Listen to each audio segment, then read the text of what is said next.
Hello guys, I am Ricky and your most welcome to our YouTube channel Nirmala Nirvana classes. जैसा कि जानते हैं हम लोग फिजिक्स चल रहा है और फिजिक्स में आज जो टॉपिक है बहुत ही बेहतरीन टॉपिक लेकर आपके सामने उपस्थित हुए हैं और यह टॉपिक है त्रिक बिंदु। हिंदी में बोलते हैं और इंग्लिश में इसको ट्रिपल पॉइंट बोलते हैं। ट्रिपल पॉइंट आज हम लोग बहुत ही बेहतरीन ढंग से समझेंगे, साथ ही इसमें क्या क्या इसका यूज है या फिर कहां कहां पर इसका इस्तेमाल होता है, इन सारी चीजों को हम लोग देखेंगे और हमारे दैनिक जीवन में इसका क्या लाभ है इस चीज को देखेंगे। तो चलिए आगाज करते हैं आज के टॉपिक का। सबसे पहला बात यह है कि एक प्रश्न मैं पूछ रहा हूं, इसका आंसर दें कि क्या जो वाटर है या अगर बर्फ है, आइस है, उसको डायरेक्ट वेपर में चेंज किया जा सकता है या नहीं। मतलब कि बर्फ को सीधा गैस में परिवर्तित करना है और उसमें भी क्या, उसको पानी की अवस्था में आने नहीं देना है। मतलब क्या, वेपर चेंज आइस चेंज होगा वेपर में, लेकिन उसके दौरान वाटर में कन्वर्ट नहीं होगा। मतलब डायरेक्ट आइस से सीधा वेपर हो जाना है।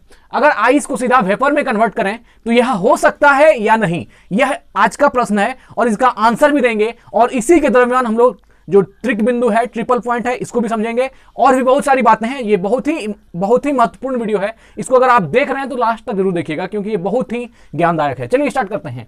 इसमें आपको आप देख सकते हैं यहां पर चार ग्राफ बना हुआ है, figure A, figure B, figure C और फिगर डी। इन चारों को गौर से देखिए। इसमें आप देख पा रहे होंगे कि ये प्रेशर और टेम्परेचर का ग्राफ है। आप यहां सब टोटल ये चारों का चारों जो है प्रेशर और टेम्परेचर के बीच का ग्राफ है। इसमें इस ग्राफ में होने क्या वाला है, कहीं हम प्रेशर को कांस्टेंट करेंगे, कहीं टेम्परेचर को कांस्टेंट करेंगे और उसके बाद की जो कंडीशन होगी उस पर बातें होगी और साथ ही साथ उसमें बातें होगी ट्रिपल पॉइंट की। तो चलिए स्टार्ट करते हैं। H2O के तीनों फेज को समझेंगे हम। अगर आप फिगर 1 को देखें तो यहां पर वाटर है, यहां पर वेपर है और इसके बीच में एक लाइन है। मतलब कि पानी और भाप है ना, वाटर और स्टीम के बीच एक लाइन है। इस लाइन को लिक्विड गैस फेज इक्विलिब्रियम कहते हैं। क्या बोलते हैं इस लाइन को? Liquid gas phase equilibrium. अब इस बात को समझिए, जैसे कि वाटर से अगर वेपर होगा तो यह प्रेशर, अगर मान लीजिए कि हम किसी भी फेज में या तीनों फेज में से किसी भी फेज में अगर प्रेशर को कांस्टेंट, इसमें अगर प्रेशर को कांस्टेंट करते हैं और टेम्परेचर को इंक्रीज करते हैं, अगर मान लीजिए इसके प्रेशर को हम रोक लेते हैं और टेम्परेचर को इंक्रीज कर देते हैं तो इस कंडीशन में क्या हो जाएगी, ये वाटर जो है सीधा आपका वेपर में कन्वर्ट होगी और यह जो लिक्विड है वाटर और जो यह गैस में कन्वर्ट होगी इसको बोलेंगे वेपोराइजेशन। यह भी साथ साथ जो चीजें हैं इसको भी समझते जाएंगे। वेपोराइजेशन मतलब क्या, हमने प्रेशर को कांस्टेंट रख लिया, अर्थात प्रेशर को नियत कर दिया और चेंज किसको कर रहे हैं हम, टेम्परेचर को। अगर टेम्परेचर को इंक्रीज करते हैं या टेम्परेचर को डिक्रीज करते हैं तो यह जो है उसके फेज पर इफेक्ट करेगा। जिस भी सब्सटेंस की हम बात कर रहे हैं उसके फेज को यह इफेक्टिव करेगा, अर्थात उसको यह प्रभावित करेगा। अगर यदि हम प्रेशर को पूरी तरह से कांस्टेंट कर दें और टेम्परेचर को इंक्रीज करें तो ये वाटर क्या हो जाएगी, वेपर बन जाएगी। इसी तरह की अब देखिए, अगर लिक्विड को हम गैस में कन्वर्ट करते हैं तो ये क्या कहलाता है, वेपोराइजेशन, और इसमें कांस्टेंट करते हैं हम प्रेशर को। दूसरा कंडीशन देखिए, अगर हम प्रेशर को कांस्टेंट करें और टेम्परेचर को हमने इंक्रीज किया था, अब हम टेम्परेचर को डिक्रीज कर दें तो यह क्या हो जाएगा, ये गैस से चेंज हो जाएगा लिक्विड में और यह कहलाएगा कंडेंसेशन, है ना। तो कंडेंसेशन और वेपोराइजेशन को भी हम लोग समझ लेते हैं। प्रेशर को कांस्टेंट करेंगे, टेम्परेचर को इंक्रीज करेंगे तो ये जो लिक्विड था ये गैस में कन्वर्ट हो जाएगा, अर्थात जो वाटर था ये गैस में कन्वर्ट होकर वेपर बन जाएगा। और दूसरी बात, इसको कांस्टेंट ही रहने दीजिए, पी को, प्रेशर को आप कांस्टेंट ही रहने दीजिए और टेम्परेचर को डिक्रीज कर दीजिए तो यह क्या हो जाएगा, यह गैस से बन जाएगा लिक्विड, अर्थात वेपर में है और यह हो जाएगा वाटर में। और इस प्रक्रिया को, इस प्रोसेस को क्या कहेंगे, इसको कहेंगे कंडेंसेशन। तो यहां आपने वेपोराइजेशन को भी समझा और कंडेंसेशन को भी समझा, है ना। प्रेशर को कांस्टेंट करना है, टेम्परेचर को इंक्रीज करना है तो यह भी हो गया, और प्रेशर को कांस्टेंट करके टेम्परेचर को डिक्रीज करेंगे तो क्या होगा, यह। अब फिगर बी पर आइए। इसमें एक चीज और समझने वाली है, वाटर और वेपर के बीच एक लाइन दिखाई गई है। यह जो लाइन है, इस लाइन का नाम है liquid gas phase equilibrium. Liquid gas phase equilibrium जो ये लाइन है, ये दोनों को सेपरेट करती है, वाटर को भी और वेपर को भी। इस लाइन के ऊपर वाटर है और इस लाइन के नीचे वेपर है, और यह जो मिडिल वाला लाइन है इस पे वाटर और वेपर दोनों ही आप समझ सकते हैं कि यह जो है यहां पर आपका दोनों ही साम्य अवस्था में संयोजित रूप से है। तो वाटर और वेपर दोनों को सेपरेट करने वाली लाइन क्या कहलाती है, liquid gas phase equilibrium. Same यही कंडीशन आइस और वाटर के साथ भी होगा। इसमें जो आइस और वाटर के बीच जो आप ये ग्राफ, ये जो लाइन देख पा रहे हैं, इस लाइन का नाम है solid liquid phase equilibrium. Solid मतलब आइस सॉलिड के फॉर्म में होता है और वाटर लिक्विड के फॉर्म में होता है। तो ये जो हो गया आइस लिक्विड फेज इक्विलिब्रियम हो गया, इसको बोलेंगे, इस लाइन को बोलेंगे सॉलिड लिक्विड फेज इक्विलिब्रियम। हम इस लाइन को क्यों बता रहे हैं हम आगे बताएंगे। तो यहां पर आइस, ये ब्लू कलर जो है आइस से है, रेड वाटर से है, और जो ब्लैक है वो वेपर से हमने डिसाइड यहां पर इसको बनाया है। तो अब सॉलिड लिक्विड, अब इसमें देखिए अगर इसमें भी आप प्रेशर को कांस्टेंट रख करके टेम्परेचर को इंक्रीज करते हैं तो ये जो सॉलिड है वो मेल्ट होकर के लिक्विड बन जाएगा और इसको क्या कहेंगे, मेल्टिंग। साथ ही अगर प्रेशर को कांस्टेंट करके टेम्परेचर को आप डिक्रीज करते हैं तो ये लिक्विड जो है ये हो जाएगा सॉलिड, अर्थात वाटर जो है ये कन्वर्ट कर जाएगा आइस में और इसको बोलेंगे फ्रीजिंग। इसको क्या बोलेंगे, फ्रीजिंग। तो आप देख रहे हैं कि प्रेशर और टेम्परेचर से किसी भी सब्सटेंस का फेज डिफाइन होता है। अगर उसको हम कुछ कुछ चेंजेस करते हैं तो उसके फेज में भी बदलाव होते जाता है। और अब देखिए यहां पर जैसे वाटर वेपर को देख लिए, आइस और वाटर को देख लिए, तो आइस वाटर के बीच का जो लाइन होगा उसको क्या बोलेंगे, सॉलिड लिक्विड फेज इक्विलिब्रियम। अब देखिए यहां इन तीनों के साथ साथ वाटर, वेपर और लिक्विड में जो ट्रिपल पॉइंट के संदर्भ में बात करेंगे उसमें क्या होता है उसमें सबसे जो महत्वपूर्ण बात है कि एक पॉइंट जहां पर कि जैसे मान लीजिए आइस, हम अब फिगर ए को और फिगर बी को दोनों को मिला करके फिगर सी पर बात करते हैं, ग्राफ सी पर आ जाते हैं। यहां पर आप देखिए आइस भी है, वाटर भी है और वेपर भी है। ये तीनों आइस, वाटर और वेपर तीनों ही इसमें सम्मिलित हैं। लेकिन इसमें जो एक, अगर हम इस चीज को, यह तो मान लीजिए कोई ग्राफ है जो जीरो से स्टार्टिंग नहीं है, लेकिन अगर आइस, वाटर और वेपर का एक ग्राफ जो हम फिगर डी में दिखाना चाह रहे हैं, अगर इसमें हम जीरो से इस ग्राफ को स्टार्ट करें, है ना, जीरो से स्टार्ट करें तो यह इस प्रकार बनता है। और इस प्रकार बनने के बाद जो यह मिडिल पॉइंट है, यह इस पॉइंट को हम लोग क्या बोलते हैं, ट्रिपल पॉइंट बोलते हैं। इसको हम टी से डिनोट करते हैं।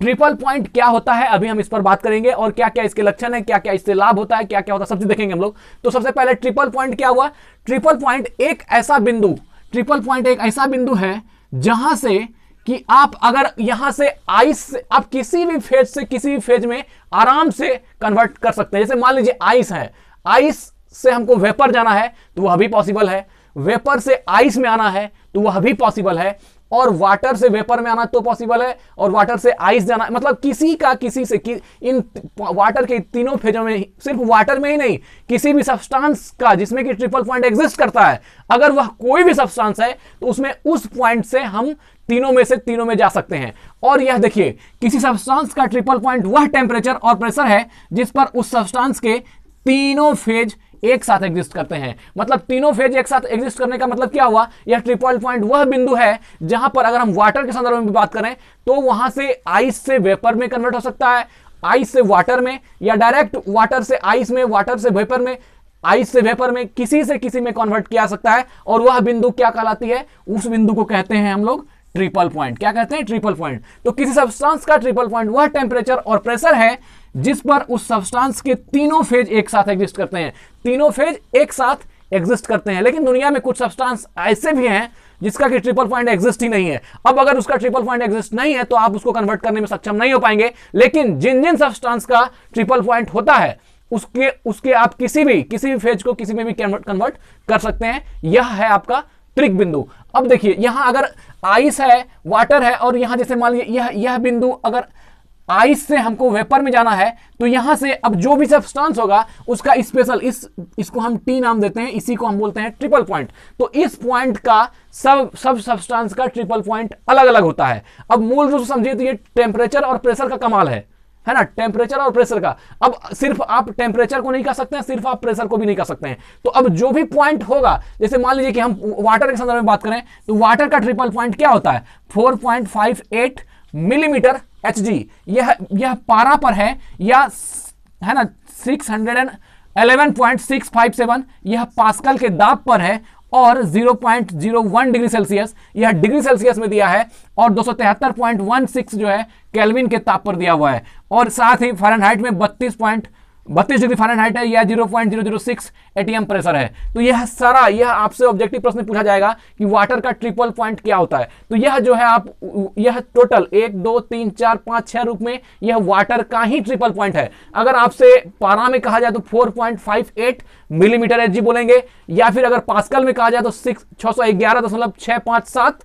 यह पास्कल के दाब पर होगा। और अगर यदि यह बात डिग्री सेल्सियस में करें तो 0.01 डिग्री सेल्सियस होगा, फ़ारेनहाइट में 32 डिग्री फ़ारेनहाइट होगा, और केल्विन में बात करें 273.16 केल्विन के ताप पर होगा, या तो आप फ़ारेनहाइट में देख लिया। और एटीएम प्रेशर, अगर एटीएम प्रेशर में बात करें तो यह 0.006 होगा। यह टोटल क्या है, वाटर का ही ट्रिपल पॉइंट है, अर्थात त्रिक बिंदु है। पानी का त्रिक बिंदु कितना होता है, अगर यह प्रश्न आता है और ऑप्शन में आप इनमें से जिससे पूछा जाए वह अगर आपको याद है तो आप ऑप्शन आराम से सही कर देंगे और क्वेश्चन सही होगा।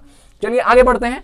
ट्रिपल पॉइंट किसी भी सब्सटेंस को एक फेज से दूसरे फेज में डायरेक्ट कन्वर्ट करने की विधि है। एक फेज से दूसरे फेज में डायरेक्ट कन्वर्ट करने का जो तरीका है वह किससे होता है, वह त्रिक बिंदु से होता है। तो मूल रूप से अगर ट्रिपल पॉइंट को टारगेट करके कहा जाए तो यह क्या है, यह एक ऐसा बिंदु है, किसी सब्सटेंस का यह एक ऐसा बिंदु है जहां से इसके किसी भी फेज से किसी भी फेज में जो जाया जाता है उसका एक जंक्शन है, जहां से कि आप किसी भी फेज से किसी फेज में कन्वर्ट कर सकते हैं। अब यह बात बड़ा आश्चर्य लगता है कि आइस को डायरेक्ट कैसे वेपर में कर सकते हैं, बिना वाटर में कन्वर्ट किए सीधा आइस हो जाएगा वेपर में। यह बड़ी अजीब सी लगती है, लेकिन नहीं, यह चीज एग्जिस्ट है और यह होता है। सीधा बर्फ जो है सीधा भाप बन जाता है, कहीं पानी बिना पानी बने भाप बन जाता है। पानी बन के भाप बनना तो आसान है, लेकिन बिना पानी बने डायरेक्ट आइस सीधा भाप बन जाए तो यह थोड़ा सा लगता है लोगों को कि ये कैसे हो सकता है। लेकिन हाँ, यह सिर्फ वाटर की बात नहीं है, जिन जिन सब्सटेंस में ट्रिपल पॉइंट एग्जिस्ट करता है सबके साथ यह चीज लागू होता है।